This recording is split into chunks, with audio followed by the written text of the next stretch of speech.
Pois é, direito que não tem um diálogo, uma conversa, né, única. Em entrevista ao UOL, por exemplo, no fim do mês passado, o Eduardo Bolsonaro falou que estava se lixando se disserem que ele provoca a divisão no campo da direita. Também negou que o bolsonarismo esteja perdendo força. Tem feito vários ataques, né, ao governador de São Paulo, Tarcísio de Freitas, que ainda quer ser candidato. Ronilson, e aí, nessa disputa, parece que o Flávio vem se consolidando, ao contrário das expectativas, né? Muita gente, principalmente no mercado financeiro, queria o Tarcísio, né? Alguns empresários também, alguns setores importantes do país, porém, o Flávio, a candidatura dele parece começar a ganhar musculatura, né? Contrariando algumas expectativas. Pois é, espero que a conexão agora fique melhor. E, de fato, né, havia muitas dúvidas com relação à candidatura do Flávio, assim que ele declarou a candidatura, muita crítica, muito controversa, muita resistência. Mas parece que o jogo virou um pouco depois que uma pesquisa da Quest mostrou que não era tão horrível assim, que ele não era tão desconhecido, que ele tinha alguma possibilidade, não vou falar chance, né? Chance talvez seja muito nesse momento, mas tinha uma certa proximidade ali para poder entrar no jogo e fazer algum jogo. Mas eu concordo com a Carla. Realmente o jogo ainda está muito indefinido, tem muita água para rolar até outubro, eu diria até março, né? Quando o Congresso voltar do seu recesso, o que nós vamos ter o papel do Congresso, do centrão do Congresso, a partir do Congresso, tem um papel fundamental aí nessa disputa. E o Flávio o grande lance é que o Eduardo ele quer resolver, né, o Eduardo aqui que entrou nessa jogada, o Eduardo ele está satisfeito com tudo que seja resolvido em família. Então, ou seria o pai, ou seria o irmão, ou seria ele, mas ele quer que tudo seja resolvido em família. E ele não vai fazer esse recuo, né? Acho que não tem nenhuma surpresa no sentido de que o Eduardo Bolsonaro tende a radicalizar, aprofundar as suas resistências e rachas, e agora dando uma espécie de bênção também para o irmão, para poder manter esse projeto em família, e o Flávio vai ter que construir esse jogo. Porque eu acho que nós vamos ter um jogo significativamente diferente entre o que fecha o ano agora e o que inicia um jogo para valer a partir do início do ano que vem. E o presidente dos Estados Unidos, o Donald Diego. Trump... Oi, Carla, diga lá. Não, é que eu só queria, desculpa, eu queria só Pode ir complementar lá. uma questão que eu acho importante, porque quando o Ronilson falou, me veio uma questão sobre a família. Tem um ponto aí que pode desestabilizar essa questão, que é a relação da ex-primeira-dama Michele Bolsonaro, né?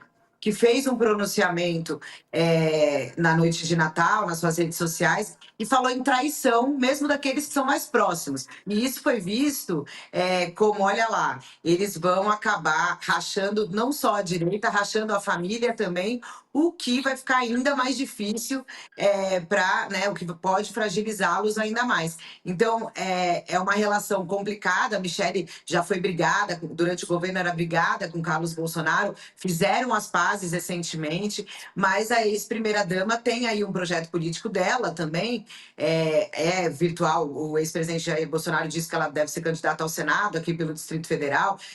Todo mundo no PL acredita que é uma vaga garantida para a ex-primeira-dama, mas às vezes ela mostra que pode querer voos maiores e o nome dela é testado aí como alguém para aparecer na eleição presidencial. O próprio ex-presidente Jair Bolsonaro, o Eduardo e os filhos dizem que ela não está pronta para isso, mas ela também pode querer, enfim, enfrentar essa resistência interna na família. Não dá para descartar isso também, não. Verdade. Eu falava aqui que o presidente dos Estados Unidos, o Trump, teria descartado Jair Bolsonaro depois que passou a considerá-lo um perdedor. A avaliação foi feita pelo ex-embaixador norte-americano John Freely em entrevista para a BBC News. Abre aspas. Assim que Bolsonaro perdeu, ou seja, assim que ele foi condenado e preso, Trump o viu como um perdedor. E se há algo que Donald Trump não tolera, são perdedores. Fecha aspas para o que disse o diplomata. Ele já foi considerado um dos maiores especialistas em América Latina no Departamento de Estado dos Estados Unidos e deixou o governo em 2018, no primeiro mandato de Trump, por discordar das decisões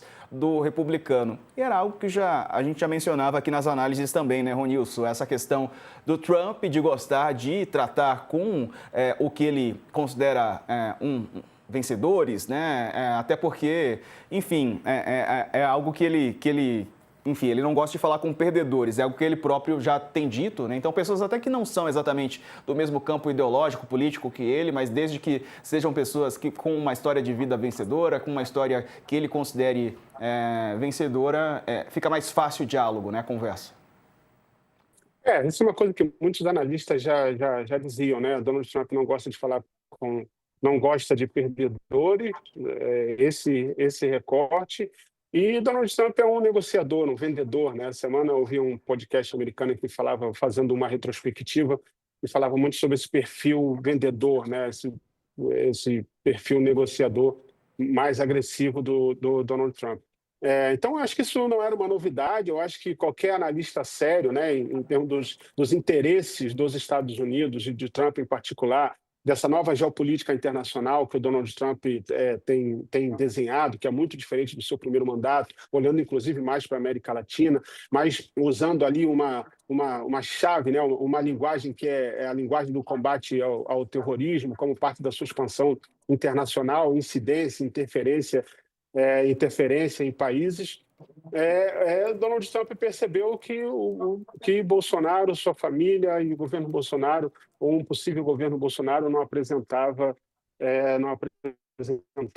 todas as características com as quais ele gostaria de negociar. Então, acho que não tem nenhuma novidade com relação a isso. Acho que a gente vai descobrindo, na verdade, que a família Bolsonaro é que vai descobrindo com um pouco de atraso aquilo que, de alguma maneira, a gente já analisava, aprofundava e falava sobre, algo que provavelmente Eduardo Bolsonaro continua recusando a enxergar e acreditar. Mas é um perfil muito diferente com o qual Donald Trump está disposto a negociar e fazer valer a pena uma negociação, porque isso também é um ponto importante. Perfeito.